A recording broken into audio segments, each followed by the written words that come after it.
Lucu tau, lucu dia tuh.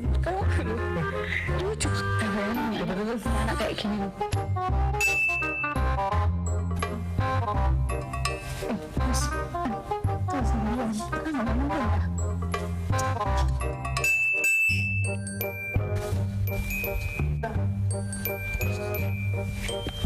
Kok sendirian aja sih? Gabung yuk sama anak lain.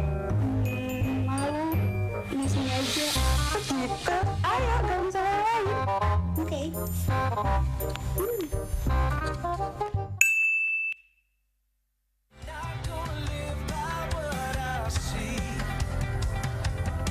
Shalom teman-teman. Nah, buat kalian yang masih muda, yuk ikut gabung dalam ibadah youth setiap hari Sabtu jam 5 sore di gereja. Dan untuk ibadah komselnya, setiap hari Jumat jam 7 malam di gereja. Selamat datang di Arrow of God Mangan Sidoarjo buat kalian-kalian yang baru pertama kali happy. See you, God bless you.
Shalom teman-teman.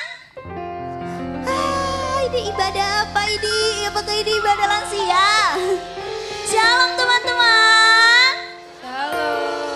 Aduh, aku masih merasa belum semangat nih.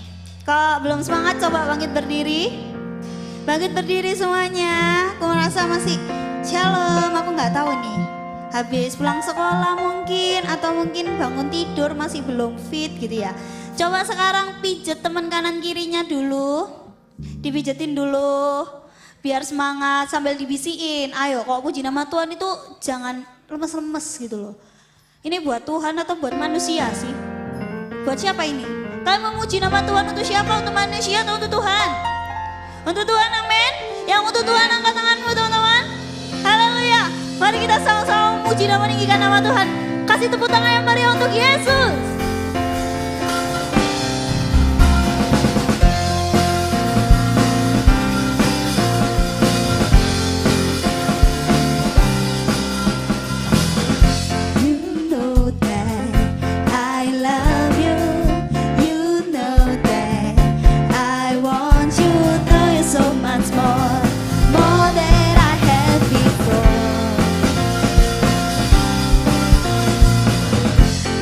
Was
jaim dong.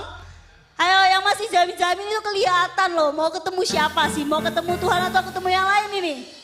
Ya kita mau memuji nama Tuhan. Karena kita percaya bahwa kita pilihan Tuhan. Lambaikan tanganmu bahwa kalian percaya bahwa kalian pilihan Tuhan.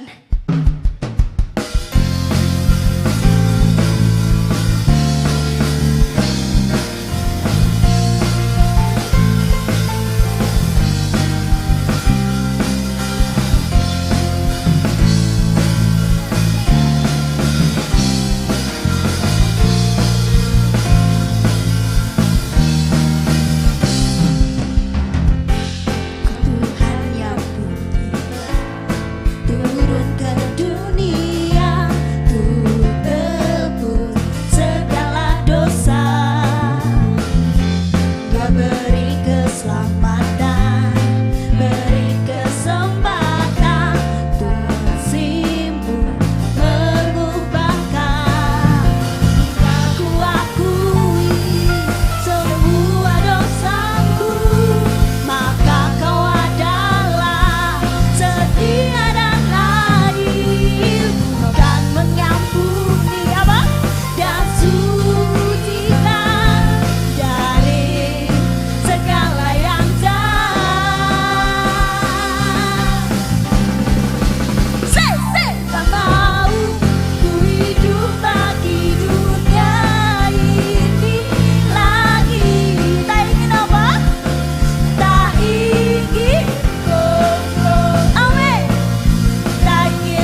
tempat duduknya. Mari teman-teman kita siapkan diri kita. Kita percaya bahwa setiap kita yang hadir di sini adalah anak-anak pilihan Allah. Dan kami percaya Tuhan bahwa kami seutuhnya milik-Mu Yesus. Bahwa tiada lagi Allah yang lain Tuhan. Karena hanya Engkau satu-satunya Allah milik kami Yesus. Kami mau menaruh setiap hati kami Tuhan. Kami mau merasakan hadirat-Mu Yesus. Kami mau undang Engkau Tuhan hadir di tempat ini. Haleluya Yesus. Syukur Yesus. Syukur Yesus.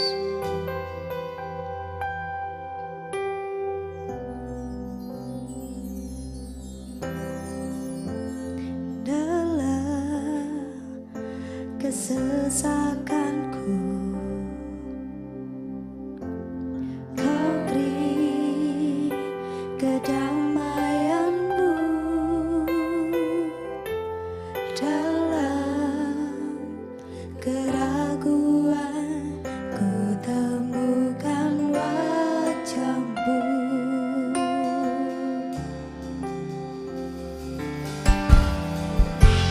Karena pengorbanan-Mu, amin Yesus, Kau jadikan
kuasamu sempurna. Haleluya Yesus. Thank you Tuhan. Thank you Yesus atas pengorbananmu Tuhan. Terima kasih Tuhan. Kau telah membuat kami baru Yesus. Kau memulihkan setiap kami Tuhan. Bahkan Kau memilih kami Tuhan. Terima kasih Tuhan. Terima kasih Yesus. Kami hanya bisa Tuhan memberikan tubuh ini Tuhan sebagai korban bakar. Kami hanya bisa menyembah Engkau Tuhan. Kami hanya bisa meninggikan nama-Mu Tuhan. Terima Yesus. Terima persembahan kami. Mari teman-teman, saya undang teman-teman dalam hadirat Tuhan bangkit berdiri. Thank you Lord, thank you. Oh Yesus, oh praise the name of the Lord of God. Oh praise His name forevermore. For endless days we will sing your praise, oh Lord our God. Katakan, oh praise the name of the Lord our God. Ya Tuhan, yes Lord, forevermore.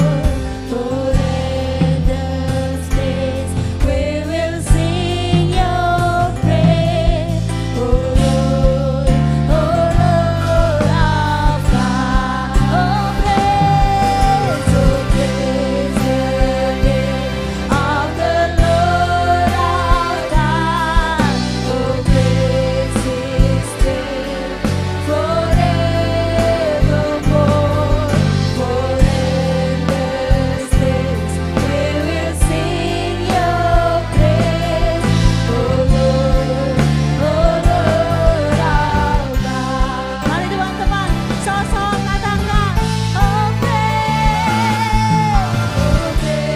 the name of the Lord our God. Saya undang hambanya untuk maju ke depan. Forevermore, for endless days we will sing your praise, oh Lord our God. Oh praise the name of the Lord our God.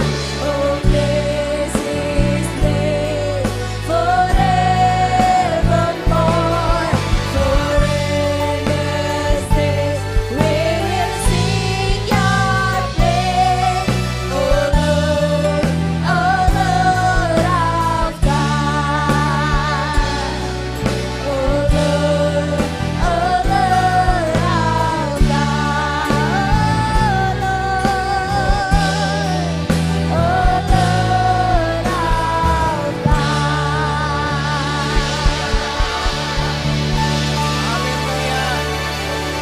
Sungguh Kau ajaib Tuhan, sungguh Kau dahsyat Tuhan, sungguh Kau layak untuk terima segala pujian, hormat dan kemuliaan. Karena hanya Bagimu lah pujian, karena hanya Bagimu lah kemuliaan.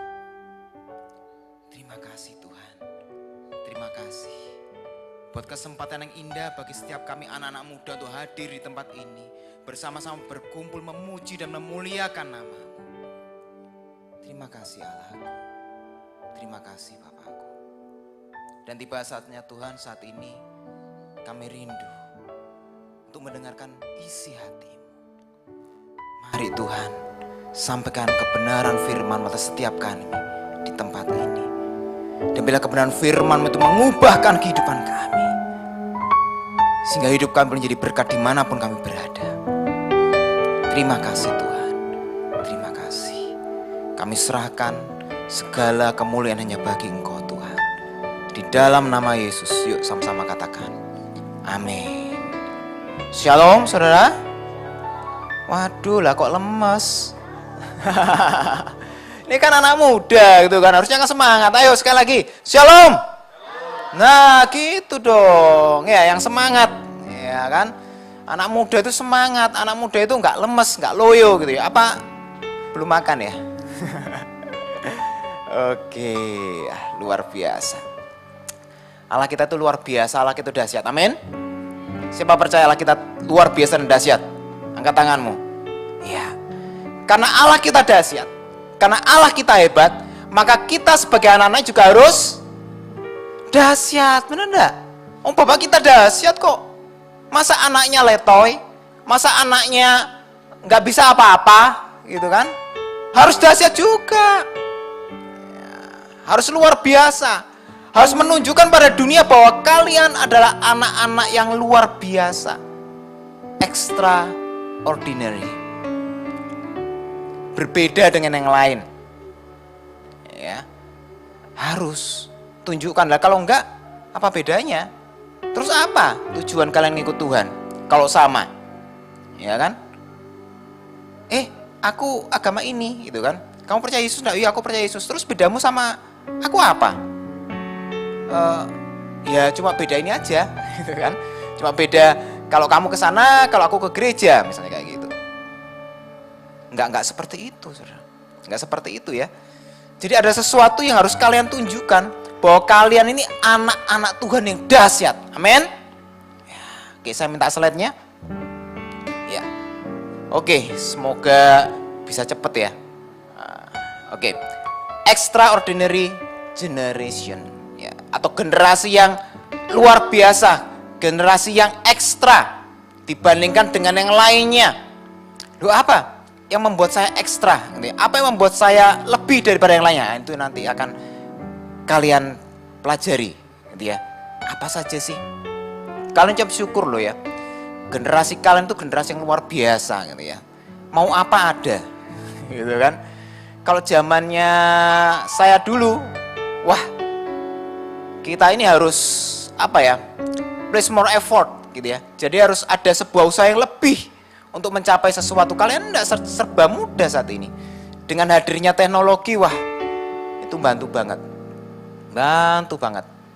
Tetapi juga berbahaya banget juga. Ya, jadi teknologi itu seperti dua sisi mata uang. Satu sisi bisa membawa kalian semakin maju, mengenal Tuhan. Tapi satu sisi kalau kalian tidak berhati-hati, itu bisa membawa kalian terjerumus sangat dalam. Karena di dalam dunia teknologi nggak ada lagi yang namanya border, nggak ada lagi yang namanya tembok, nggak ada lagi yang namanya batas. Setiap orang bisa cari apa saja. Setiap orang bisa menulis apa saja. Nggak ada pertanggungjawaban di situ. Siapa yang bisa dituntut di situ? Kecuali perusahaan-perusahaan besar, brand-brand besar, mereka kan berhati-hati. Tapi kan nggak banyak yang seperti itu. Makanya harus hati-hati, gitu ya, dalam menggunakan teknologi. Oke, next, selanjutnya. Iya, setiap generasi itu memiliki ciri khasnya masing-masing, memiliki identitasnya masing-masing.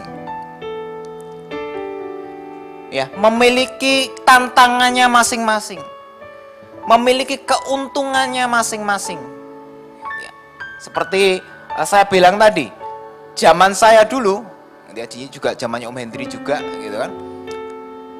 Kita kalau ada tugas, ada apapun, nggak bisa langsung tinggal buka handphone, gitu kan, langsung dapat apa yang kita inginkan, enggak.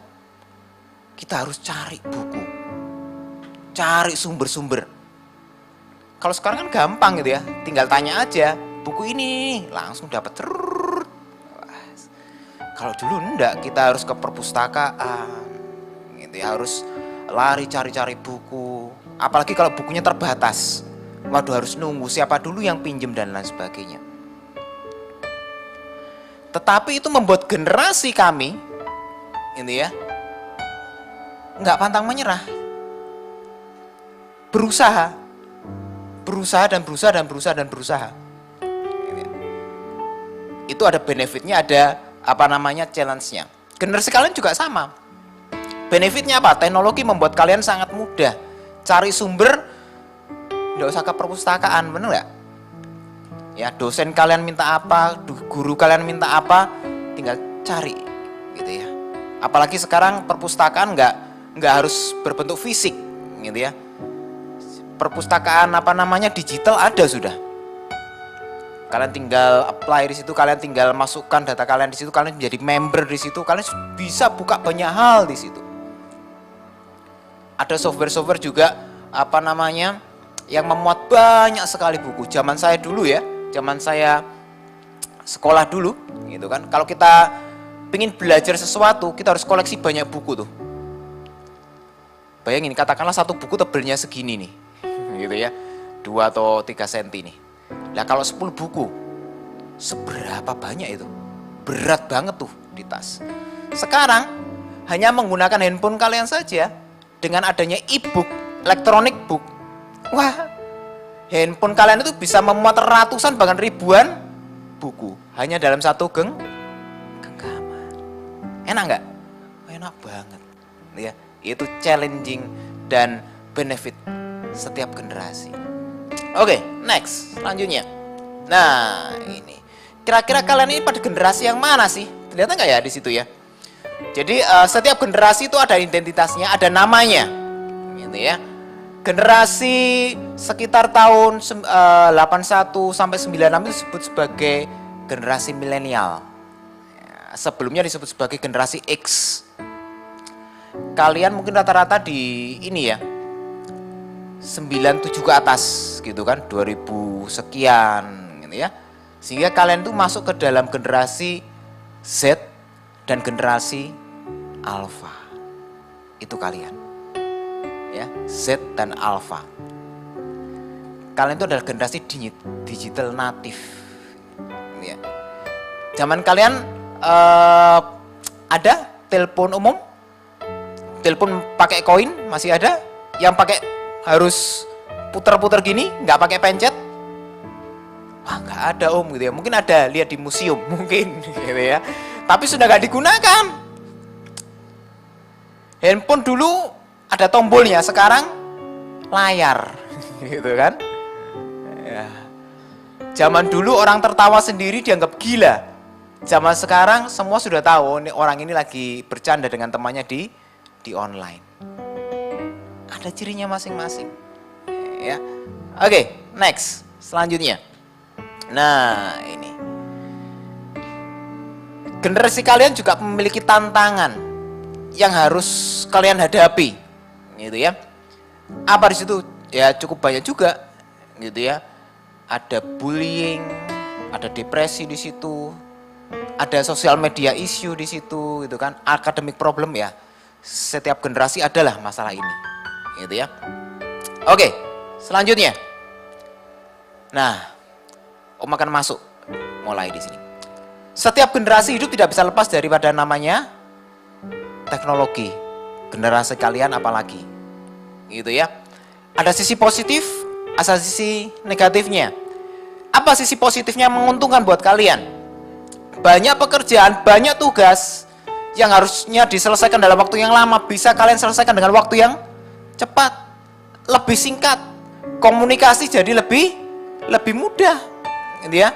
Nggak perlu datang ke rumah temennya, tinggal video call mungkin, gitu kan, selesai.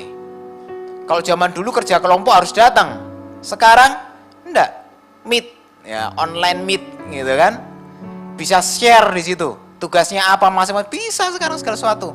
Tetap di tempatnya masing-masing, nggak perlu bertemu. Tapi ada juga ruginya. Apa itu? Merubah cara kalian untuk berinteraksi. Manusia sih nggak peduli lagi dengan sebelahnya.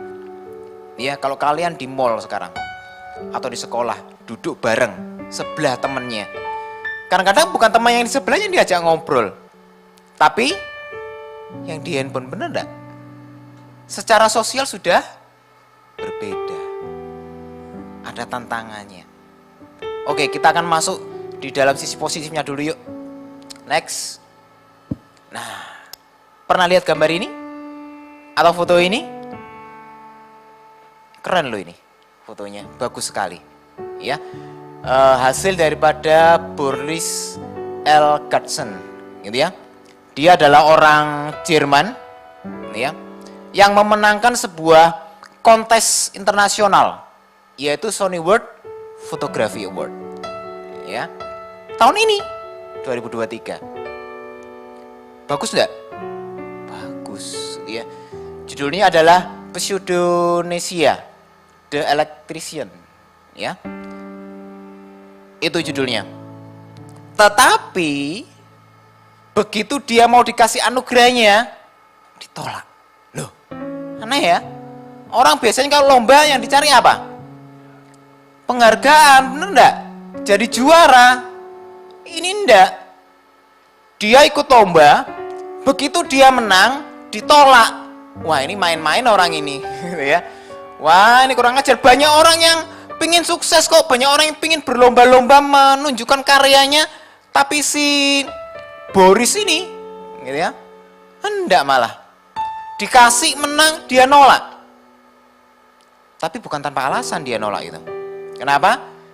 Di teks selanjutnya menuliskan di situ, karena dia menyadari itu bukan sepenuhnya hasil karya dia. Dia ngomong, enggak, saya nggak layak untuk terima dia itu. Saya cuma ngetes kalian. Juri dites, jurinya dites. Kenapa? Karena sebenarnya karya ini adalah hasil daripada artificial intelligence atau AI. Dia pakai apa tuh? Ya namanya DALL-E 2. Nanti coba kalian browsing tuh. Cuma sayangnya berbayar, gitu ya, nggak ada yang free ya untuk yang ini. Jadi dia pakai teknologi ini. Tinggal deskripsikan aja. Mau gambar model kayak apa sih?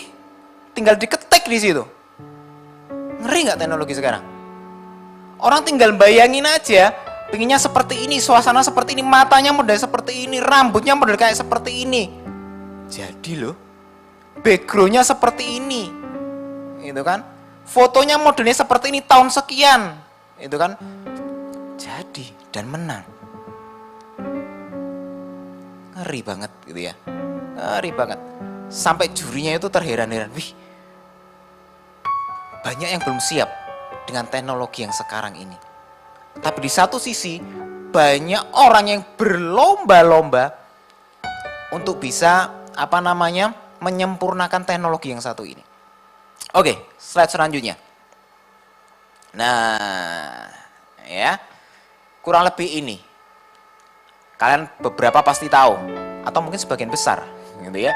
Ada OpenAI. DALL-E tadi itu bagian daripada OpenAI. Sebagian kalian mungkin sudah tahu ChatGPT, ya kan? Itu semuanya berkaitan dengan artificial intelligence. Nvidia, sebuah perusahaan di dalam grafik, gitu ya. Dia nggak mau kalah juga. Dia juga punya software, gitu ya. Punya alat bantu, kalian cuma bikin garis-garis gitu loh. Jadi pemandangan. Nggak ngapa-ngapain, cuma gini ya. Jadi sekarang itu orang nggak bisa gambar, bisa gambar. Itu maksud saya. Ya. Orang nggak bisa apa-apa, tinggal coret-coret apa gitu kan. Tinggal dideskripsikan apa, jadi. Meta. Kalian pakai Facebook, kalian pakai WhatsApp, kalian pakai apa lagi? Instagram, itu Meta. Microsoft Designer, kurang lebih sama. Kemudian Microsoft Edge, ini ada salah satu browsernya bawaannya Windows, gitu ya, yang sempat tenggelam, tapi sekarang mulai bersinar. Kenapa? Karena menambahkan teknologi AI di dalamnya. Jadi dia bukan sekedar browser. Kalian minta apa, kalian mau nulis apa, mau ngarang apa di situ, langsung di situ. Kira-kira bikin orang tambah rajin atau males ya? Kalau bisa jawab ya masing-masing ya. Ngeri banget. Itu challenge kalian. Itu tantangan kalian. Oke, slide berikutnya supaya nggak lama-lama karena terlalu banyak. Dunia sekarang sedang membuat yang namanya quantum computer. Beda dengan komputer sekarang. Tugasnya juga berbeda. Teknologi yang disematkan juga berbeda banget. Kalau komputer dia cuma ya digital 0101, dia pakai kodenya seperti itu. Tapi kuantum memiliki algoritma yang berbeda atau cara berpikir yang berbeda. Kalau digambarkan komputer yang ada saat ini itu hanya seperti mobil atau kendaraan, transportasi darat kira-kira lebih seperti itu. Yang sudah jelas tujuannya kemana. Tapi kuantum komputer adalah sebuah mesin learning. Dia bisa belajar, dia bisa explore sesuatu yang bahkan belum diketahui orang. Orang sekarang sedang mencari di mana ya batas universe itu ya. Orang yang kalau nggak ada kerjaan kan gitu ya, cari-cari sesuatu ya. Sampai dia ciptakan hal seperti ini loh. Ini gila ini teknologi. Makanya nggak heran, semakin maju teknologi, semakin banyak orang meninggalkan Tuhan. Kenapa? Karena mereka tidak lagi percaya dengan iman mereka. Yang mereka percaya apa? Pengetahuan mereka, otak mereka. Mereka nggak punya cara pandang ke depan, apa yang akan nanti terjadi ke depan setelah kematian, enggak. Fokus hidup mereka adalah now, sekarang, hari ini. Itu challenge kalian. Yuk next. Slide berikutnya. Nah, pernah nonton 2 film ini?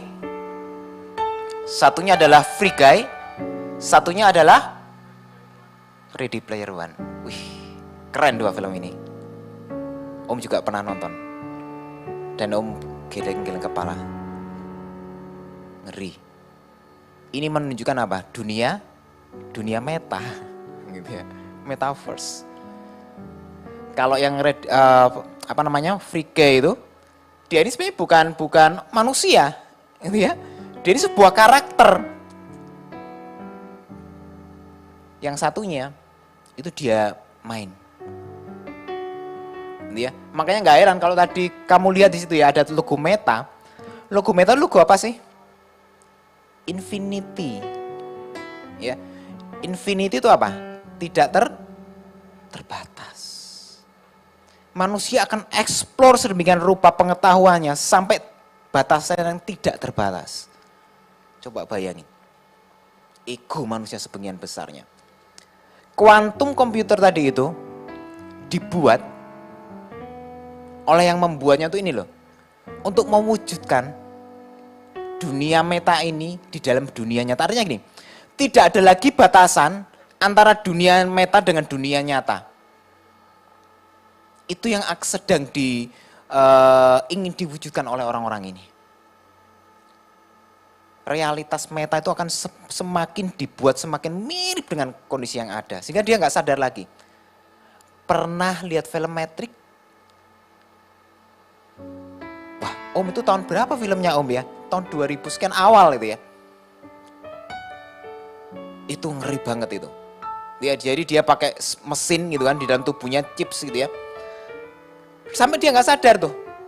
Ini dia sedang ada di alam nyata atau sedang di dalam sebuah dunia meta. Oke, next. Waktu terus berjalan. Nah, tantangan generasi ini sekarang. Ya. Teknologi-teknologi yang sedemikian hebat dan cukup mengerikan tadi, itu adalah tantangan buat iman kalian dalam mengiring Tuhan. Terlebih lagi buat kalian sudah masuk di dalam dunia kampus. Karena tidak semua dosen kalian adalah orang-orang yang percaya sama Tuhan. Ada paradigma-paradigma yang dia akan coba tularkan kepada kalian. Worldview mereka dipaksakan ditanam pada kalian. Kalau kalian gak punya dasar iman yang kuat, masuk. Dan itu sangat mengerikan. Perlahan tapi pasti membawa kalian akan terhanyut dan terlepas daripada iman. Makanya jangan enak-enakan ya dengan adanya teknologi alat bantu ini ya. Be careful. Ini seperti pisau. Tahu pisau ya? Di tangan seorang chef, pisau itu akan menjadi alat yang luar biasa. Membuat mereka berkarya dengan luar biasa. Tapi di tangan seorang penjahat, ini menjadi senjata yang sangat mematikan. Tergantung kalian. Sebijaksana apakah kalian dalam menggunakan teknologi ini?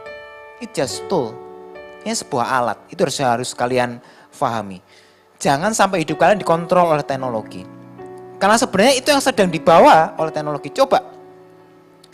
Kalian bangun tidur yang pertama kalian cari itu apa? Handphone. Update status. Coba bayangin seandainya lampu mati 1 harian, internet gak ada. Kira-kira kalian bisa tenang atau gelisah? Iya kan? Loh, itu membuktikan kalian sudah mulai bergantung loh dengan teknologi. Benar enggak? Tanpa sadar, kehidupan manusia digiring untuk tergantung dengan teknologi. Sehingga ketika teknologi itu nggak ada, nggak bisa apa-apa. Masuk dalam dunia AI, lebih lagi. Semakin bergantung, manusia semakin dipermudah. Banyak para ahli ketakutan dengan semakin masifnya perkembangan teknologi AI. Karena perkembangannya bukan linear gitu ya. Eksponensial, tahu ya kalau dia eksponen itu ya. Kurva, dan itu ngeri banget loncatannya. Dalam 2-3 tahun ke depan dikatakan universitas akan semakin kosong. Kenapa? Mudah kok belajar. Mudah kok cari pengetahuan, tinggal tanya aja AI satu ini gitu kan. Beres. Orang desain enggak perlu gambar. Tinggal dipikirkan apa, aku bikin apa, jadi. Dia sudah punya alat untuk menguji bahkan kekuatan strukturnya. Orang yang belajar teknik terlibas dengan AI. Banyak sekali pekerjaan-pekerjaan yang habis. Analis, terutama orang-orang juga yang bergerak di dalam bidang grafis, mendesain, bikin video, bikin poster dan sebagainya, iklan-iklan dan sebagainya. Habis mereka. Kenapa? Karena AI bisa lebih hebat. Dibuktikan oleh tadi ya, si Boris tadi ya. Dia cuma ngetik apa aja jadi. Manusia kalau nggak punya sesuatu yang lebih dari dirinya akan dikalahkan. Apa akibatnya? Maka refleksi ke depan 5 tahun, 10 tahun ke depan akan semakin banyak orang yang dipakai. Benar enggak? Pernah belajar dulu revolusi industri? Belajar ya? Ada sebuah gejolokan luar biasa kan pada waktu itu? Nanti coba ke depan lihat. 5-10 tahun ke depan. Akan ada revolusi AI mungkin. Dan itu akan membuat orang terkaget-kaget kalau dia nggak siap. Karena semua sudah digantikan oleh robot dan lain sebagainya. Sekarang kalau kalian lihat ya, teknologi perkembangannya luar biasa loh. Robot-robot itu semakin hebat, semakin dahsyat gitu ya. Saya ini kan suka ya dengan sebuah teknologi, gitu kan. Lihat perkembangannya, bagaimana robot anjing, robot ini dan sebagainya, semakin mirip gitu ya. Bisa diajak bercanda dan lain sebagainya. Bahkan beberapa restoran di Jepang nggak pakai manusia lagi, pakai robot, full robot. Nah terus kita manusia ngapain kalau gitu? Bener enggak? Artinya tekanan generasi kalian lebih besar atau lebih kecil? Lebih besar. Kalian harus lebih siap sebagai anak-anak Tuhan. Makanya ada yang poin pertama apa itu? Tertekan, depresi. Sebuah survei baru-baru ini aja, tahun 2000-an mengatakan, ya memang bukan di Indonesia sih ya, dia di luar. Berapa persen? 17% dari populasi remaja di sana tertekan. Ada sindrom FOMO. Ini juga generasi di Indonesia kelihatannya sama gitu ya. Apa itu FOMO? Fear of missing out. Takut ketinggalan berita, takut ketinggalan zaman. Makanya sekarang setiap tempat ada namanya tempat-tempat Instagram mobile, gitu ya. Dikejar oleh orang. Kalau ada temannya satu ke sana, wah nggak mau ketinggalan dong, aku harus ke sana juga. FOMO. Bullying, kalau dulu bullying itu fisikal ya. Sekarang enggak sudah. Sudah cyberbullying. Zamannya teknologi lewat cyber. Kalau kalian lihat ngikuti berita kan itu terjadi. Ya di luar, di Indonesia ada juga. Berapa persen? 22%. 38% anak SMA di sana. Apa yang terjadi? Terlibat dengan namanya free sex. Serem ya. Itu generasi kalian. Kok generasi kalian? Generasi saya saja. Kok masih ingat? Pada waktu itu bukan SMA malahan, SMP. Anaknya cerdas banget, pinter banget gitu ya, tapi sayang dia masuk pergaulan yang salah. Sehingga dia harus membuang sekian tahun waktu yang cukup berharga buat dia. Karena dia harus hamil di luar nikah. Otomatis dia harus keluar kan dari sekolah. Temannya sudah SMA, temannya sudah kuliah. Dia berhenti di grade 8.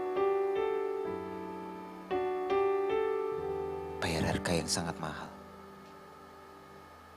Hanya untuk sesuatu yang sekejap.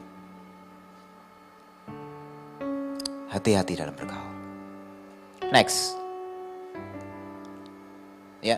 Oke, tahun 2021, 3% anak muda menggunakan drugs. 26% alkohol. Nah, ini 5 ini, gitu ya. Hati-hati dengan junk food, fast food. Karena zaman sekarang zaman seperti itu. Ya, makanan-makanan cepat dihidangkan, nggak bagus untuk kesehatan. Oke, peer pressure, langsung ke-7 ya. 8, online violence dan konspirasi teori. Ini sangat berbahaya. Kenapa saya katakan berbahaya?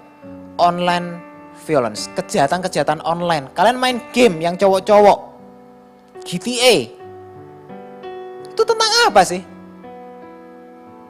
Jadi maling kan, thief kan? Lu tapi seneng gak? Lu seneng heran. Jadi maling kok seneng malah bangga. Coba. Kalau kalian main game-game yang seperti itu, kata-katanya coba. Dengerin. Simak pelan-pelan. Kira-kira kata-katanya umpatan, pujian atau apa? Yang cowok-cowok. Umpatan. Sadar atau enggak, itu akan membentuk karakter kalian loh. So be careful. Hati-hati. Apalagi, nah ini gitu ya. Ini pesan, gitu kan. Kalau kalian pelayanan, oke, fokuslah pelayanan. Jangan selesai pelayanan, turun main game. Ada? Banyak, kata Pedri. Come on. Ketika kalian di atas mimbar, kalian lakukan untuk Tuhan atau untuk siapa?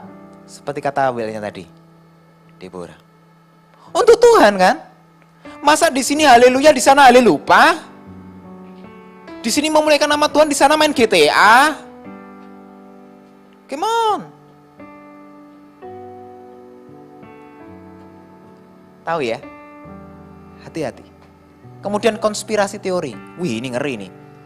Ini pelan tapi pasti masuk dalam dunia-dunia akademis nih. Paling sederhana, itu dipelajari di SMP mulai zaman bala. Teori manusia tuh diciptakan dari siapa?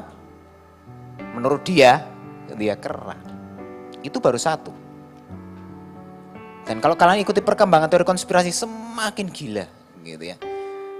Bahkan agama dianggap sebagai bagian daripada teori konspirasi. Coba. Dan kalau kalian mendengarkan orang seperti ini, geleng-geleng kepala kalian. Itu di akademis loh itu. Makanya kalian harus berada di doa benar-benar tuh kalian yang di dalam perkuliahan. Benar-benar tuh. Ya. Kalau enggak kalian bisa terseret dengan teori-teori konspirasi yang ada. Yang dibawa oleh dosen-dosen kalian. Yang tidak takut sama Tuhan. Kalau takut sama Tuhan saya yakin enggak akan membawa hal-hal seperti ini.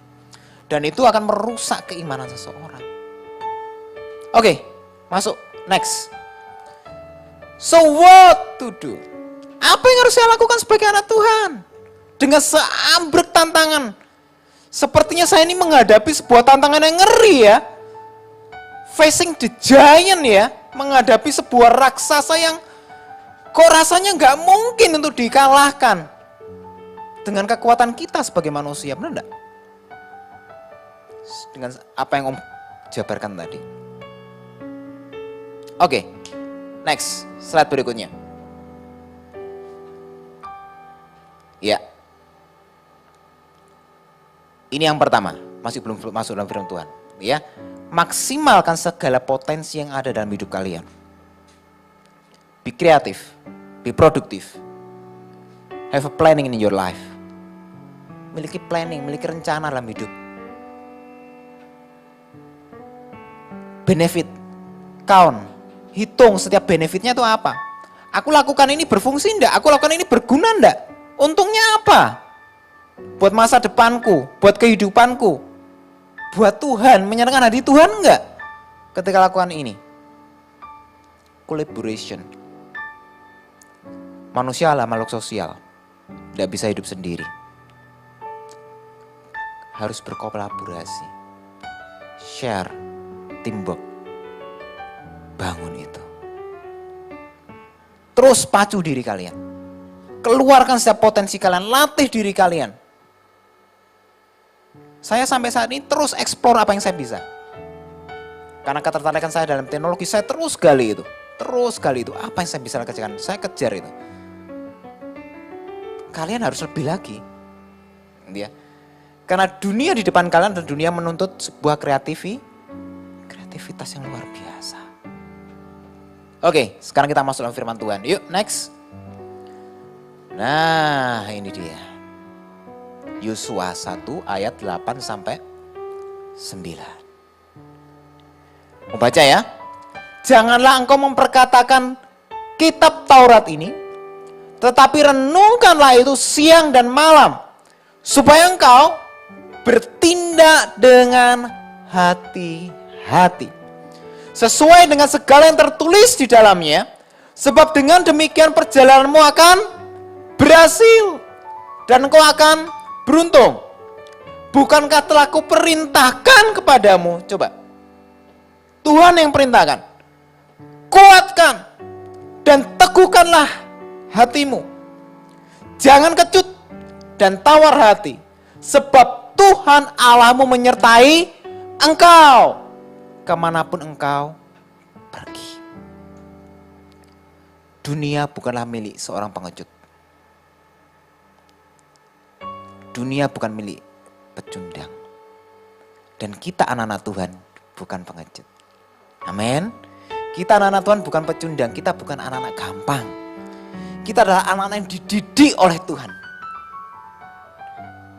Siapa gak kenal Yosua? Ya, dia adalah satu dari 2 orang yang luar biasa. Ketika mengintai tanah Kanaan, semua ngomong, jangan, bahaya. Tapi dia dan Kaleb ngomong, Tuhan menyertai kita. Loh, ketika itu dia tahu nggak karakter orang Israel seperti apa? Tahu. Modelnya kayak apa, suka berontaknya kayak apa, dia tahu, dia ngerti. Ketika Musa taruh beban di pundaknya mengatakan Yosua, Tuhan minta aku urapi engkau untuk menggantikan aku. Membawa Israel ke tanah Kanaan. Kira-kira di dalam benak Musa, haleluya, puji Tuhan, atau enggak salah nih. Karena dia tahu, dia menghadapi sebuah kumpulan orang yang ngeri banget. Sampai bawang putih, diinget-inget. Mereka gak mau lihat tuh penyertaan Tuhan selama di padang gurun seperti apa 40 tahun. Kasut mereka gak rusak, baju yang mereka pakai juga gak lusuh, gak robek. Yosua harus menghadapi generasi yang seperti ini. Makanya di pasal awal Tuhan ngomong apa? Ini kuncinya. Ketika engkau menghadapi giant, ketika engkau menghadapi kemustahilan dalam hidup kalian. Ayo anak muda dengar. Apa dikatakan yang pertama? Perkatakan dan renungkan firman Tuhan. Jangan pernah lepas sesaat pun, sedetik pun dari firman Tuhan. Miliki waktu pribadi untuk baca firman Tuhan. Bukan cuma sekedar berita. Bukan cuma, oke, om tugasnya banyak. Malam sebelum tidur atau pagi bangun tidur. Pilih waktu yang paling tepat buat kalian. Kalian dengan Tuhan. Baca. Renungkan, bukan sekedar baca. Jangan kayak baca koran cepet-cepetan gitu ya. Kalian kalau baca surat dari kekasih kalian. Sekarang gak ada surat ya. Message ya. Oke. Kira-kira kalau kalian baca itu kalimat per kalimat, kata per kata, kalian resapi kata-katanya atau cuwopet banget? Kan kalian baca mungkin sekali, 2 kali, 3 kali, benar enggak? Untuk tahu pesannya, apalagi kalau itu ungkapan-ungkapan yang sanjungan terhadap kalian. Firman Tuhan adalah isi hati Allah. Harus dibaca lebih lagi. Slide berikutnya coba. Ya. Rasul Paulus berkata dalam Kolose 3 ayat 16a. Hendaklah perkataan Kristus diam dengan segala kekayaannya di antara kamu. Lah nak kau gak pernah baca firman Tuhan, kalian gak pernah baca firman Tuhan, bagaimana kalian bisa tahu perkataan Kristus yang mana? Benar enggak? Lah kalau orang selewengkan, putar balikkan fakta firman Tuhan. Entah itu pada waktu kalian googling atau ketika kalian ngobrol dengan orang. Ya ikut aja. Kok gak tahu kebenarannya, gak pernah baca. Tapi kalau kalian baca, merenungkan firman Tuhan itu, kalian tahu enggak kayak gini. Tuhanku enggak ngomong kayak gini. Ini loh yang benar. Kalian punya benteng. Ketika badai itu datang ada benteng itu dulu yang kena, benar enggak? Bukan langsung kalian. Itu loh firman Tuhan. Firman Tuhan adalah guidance of life. Ya, yang mengajari bagaimana kita harusnya hidup di dunia ini dan berkenan di hadapan Tuhan. Renungkan itu. Renungkan itu. Renungkan itu. Kenapa orang Yahudi menjadi orang yang luar biasa dahsyat? Seringkali kan orang cuma, orang Yahudi dahsyat. Enggak. Itu firman, zamannya Musa, sampai sekarang mereka lakukan. Sampai sekarang, dari generasi ke generasi itu mereka kerjakan. Mereka menjadi generasi yang luar biasa. Negara kecil, tapi memiliki power yang luar biasa. Mau nggak? Kalian dahsyat. Firman Tuhan kuncinya. Yang pertama. Kunci yang kedua. Slide berikutnya. Ya, slide berikutnya. Iya. Bertindak hati-hati. Sudah tahu firmannya, sudah tahu rule-nya, sudah tahu guide-nya. Nggak cuma dibaca. Tapi dikerjakan. Tapi dilakukan. Nggak cuma direnungin tok. Gitu ya. Lakukan itu dalam hidup kalian. Om nggak mudah, om nggak gampang om. Itu challenge-nya. Mau atau enggak? Bukan bisa atau enggak bisa hidup ini. Mau atau enggak? Pilihan ada di tangan kalian. Pemazmur bilang, firman-Mu itu pelita bagi kakiku, terang bagi jalanku. Zaman dulu itu enggak ada lampu di jalan. Zaman dulu. Nek orang enggak bawa pelita, bisa tersesat orang gitu. Guidance. Rasul Paulus berkata di dalam 2 Timotius 1:14, peliharalah harta yang indah ini. Ya, indah itu. Apa itu firman Tuhan di dalam ayat sebelumnya? Yang telah dipercayakannya kepada kita oleh Roh Kudus yang diam di dalam kita. Ayo, mulai hari ini kita rubah hidup kita. Ketika kalian dengarkan firman Tuhan pada setiap Sabtu seperti ini. Ketika kalian punya Jumat juga ada. Kalian belajar juga di situ. Don't stop there. Jangan berhenti di situ. Jangan cuma berhenti mendengar. Jangan cuma berhenti membaca. Jangan cuma berhenti merenungkan. Tapi buat langkah. Maju. Kerjakan. Itu yang membuat sebuah pembeda. Antara yang orang menang dan yang tidak menang. Poin yang ketiga. Kuatkan dan teguhkanlah hatimu. Jangan kecut dan tawar hati. Aduh, zamannya AI, aduh. Sudah mulai diambil alih oleh mesin. Gimana nih? Gimana masa depan saya? Apa yang harus bisa saya kerjakan? Kemampuan saya terbatas. Jangan kecut, firman Tuhan katakan. Jangan tawar hati. Karena kita punya Allah yang besar. Tuhan kita besar, Tuhan kita dahsyat. Ya, di awal saya tadi bilang apa?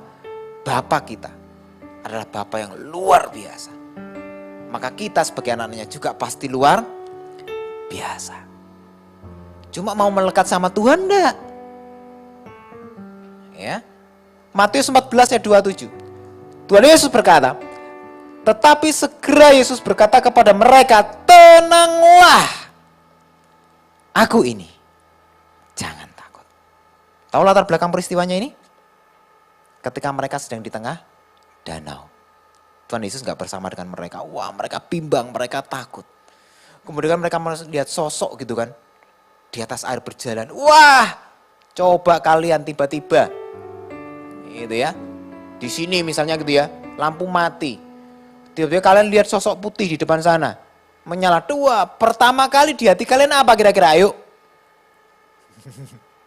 Takut atau hore? Waduh, apa itu ya? Wih, menakutkan. Respon pertama murid-murid Yesus juga sama. Tapi Tuhan ngomong apa? Tenanglah, aku ini, jangan takut. Tenang, ada Yesus beserta dengan kalian.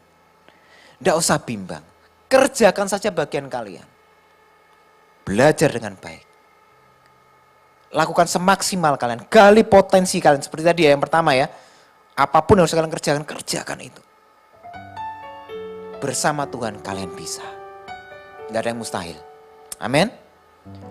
Cuma ya tadi, harus melekat sama Tuhan. Kalau enggak, kalian enggak punya kekuatan ekstra. Gitu ya. Jangan seperti Petrus. Sempat dia, oh iya Tuhan, wah dia ngelangkah. Begitu ada angin sepoi-sepoi, takut. Apa yang terjadi kalau dia takut? Dia mulai tenggelam. Jangan pernah biarkan ketakutan itu menguasai diri kalian. Karena itu adalah tipu muslihat iblis. Adakah iblis senang anak-anak Tuhan itu bangkit? Anak Tuhan itu bersinar, anak Tuhan itu bangun? Enggak. Itu sebabnya dia berusaha menipu kalian. Kamu gak bisa, kamu gak mampu, kamu apa? Itu iblis. Tapi Tuhan ngomong, tenang. Aku ini, jangan takut, ayo maju. Come on. Anak muda, kalian harus punya semangat. Hidup gak boleh biasa-biasa saja. Be extraordinary. Ya. Next, berikutnya. Tuhan Allahmu menyertai engkau. Ibrani 13 ayat 5b dikatakan seperti ini. Karena Allah telah berfirman, aku sekali-kali tidak akan membiarkan engkau. Dan aku, kata Tuhan, sekali-kali tidak akan meninggalkan engkau. Amin. Ayo maju. Do something untuk Tuhan. Lakukan sesuatu buat Allah kalian. Mulai melalui perubahan-perubahan yang kecil dulu.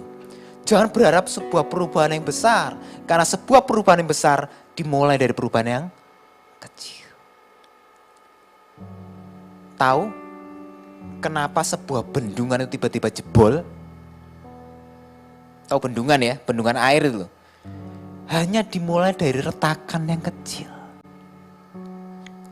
Ketika retakan kecil itu dianggap remeh, tidak diperhitungkan, maka dia akan semakin membesar, membesar, membesar, dan waktunya tidak linier, eksponen. Dan ketika sudah mulai besar, orang sudah mulai sadar, terlambat. So, hal yang sama. Kalau tadi kan sifatnya merusak. Hal yang sama, sesuatu yang positif, bangun dari sesuatu yang kecil. Mulai saat teduh kalian. Mulai baca firman Tuhan. Miliki disiplin itu dalam hidup kalian.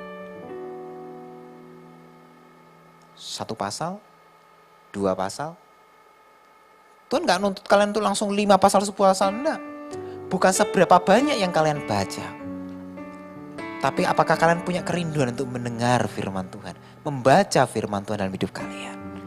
Itu jauh lebih berharga di hadapan Tuhan. Lebih lagi, bukan sekedar baca, bukan sekedar merenungkan, tapi mengerjakan dalam hidup kalian. Apapun kata orang, apapun kata teman kalian, kalian tetap kokoh dengan firman Tuhan. Ayo nyoba ini yuk. Nggak mau. Kamu, gitu ya. Nggak friend lagi deh, nggak teman lagi deh sama kamu. Sok suci. Gitu ya.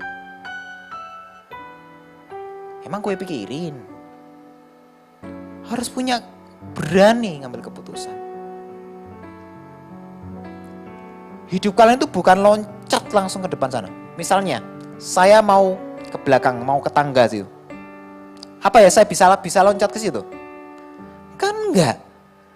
Saya harus mulai dengan langkah-langkah kecil saya. Demikian juga dengan perubahan dalam hidup kalian. If you want to be extraordinary generation.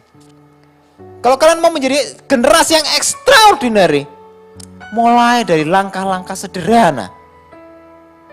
Baca firman Tuhan. Disiplin hidup kalian. Taat. Karena Om yakin, Om Hendri di sini mengajarkan kepada kalian sebuah ketaatan. Kerjakan itu. Om susah, jangan lihat susahnya. Lihat benefitnya nanti ke depan. Amin. Oke, saya undang pemain musik ke depan. Hari ini firman Tuhan tidak akan saya perpanjang. Tuhan mau kalian sebagai anak-anaknya menjadi anak-anak yang dahsyat. Anak-anak yang luar biasa. Tantangan memang besar. Tapi Allah kalian, Tuhan kalian jauh lebih besar dari apa yang di depan kalian. So, melekat sama dia.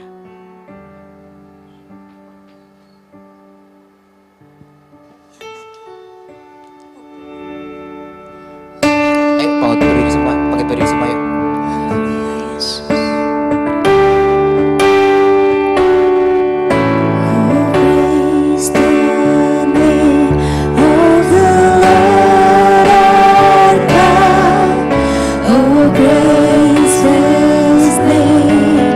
For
jadikan hidupmu sebagai alat untuk memuji Dia.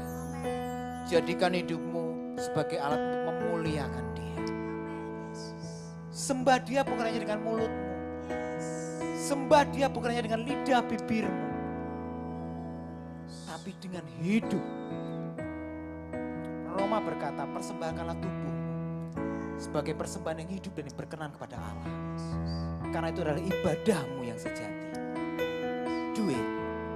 Kerjakan itu dalam hidup kalian. Maka lihat bagaimana Allah berkarya dan berkarya dalam hidup kalian. Haleluya.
Kami sungguh bangga punya Allah yang luar biasa Tuhan. Terima kasih untuk kebenaran-Mu yang sudah Tuhan sampaikan buat setiap anak-anak muda. Kami percaya Tuhan, hari ini Engkau sudah mengingatkan kami kembali. Supaya kami boleh bertindak hati-hati dalam seluruh kehidupan kami. Karena kami tahu Tuhan, kami hidup di zaman yang bukan semakin bertambah lebih baik. Tetapi firman-Mu sendiri berkata, bahwa dunia semakin hari semakin bertambah jahat. Biarlah kami dapat mengerti Tuhan. Dan kami mau berkata, inilah waktunya untuk kami sungguh-sungguh dan serius dengan Engkau Tuhan. Terima kasih, berkati kembali hamba-Mu Bapak Anton Pramono dalam seluruh kehidupannya, dalam seluruh pekerjaan dan bahkan pelayanan yang Tuhan percayakan. Tuhan urapi, Tuhan pakai lebih lagi, sehingga semakin banyak orang berbalik dan mengenal Kristus. Terima kasih, dan tiba saatnya kami yang mengikuti ibadah, baik yang di gereja, juga yang mengikuti ibadah secara online. Kami rindu, kami pulang dari tempat ini, kami akan menerima berkat-Mu. Mari saudara, angkat kedua tangan-Mu dan terimalah berkat Allah Roh Kudus, Engkau yang menyempurnakan ibadah Yud pada sore hari ini. Dan tiba saatnya kami rindu, kami boleh menerima berkat daripada Tuhan. Tuhan memberkati engkau dan melindungi engkau. Tuhan menyinari engkau dengan wajahnya dan memberi engkau kasih karunia. Tuhan menghadapkan wajahnya kepadamu dan memberi engkau damai sejahtera. Terimalah semua berkat, anugerah, kebaikan, perlindungan dari Allah Bapa, Putra dan Roh Kudus, yaitu di dalam satu nama, dalam nama Tuhan Yesus Kristus. Yang sudah menerima berkat pada sore hari ini, mari kita katakan amin. Terima kasih buat Pak Anton yang sudah melayani.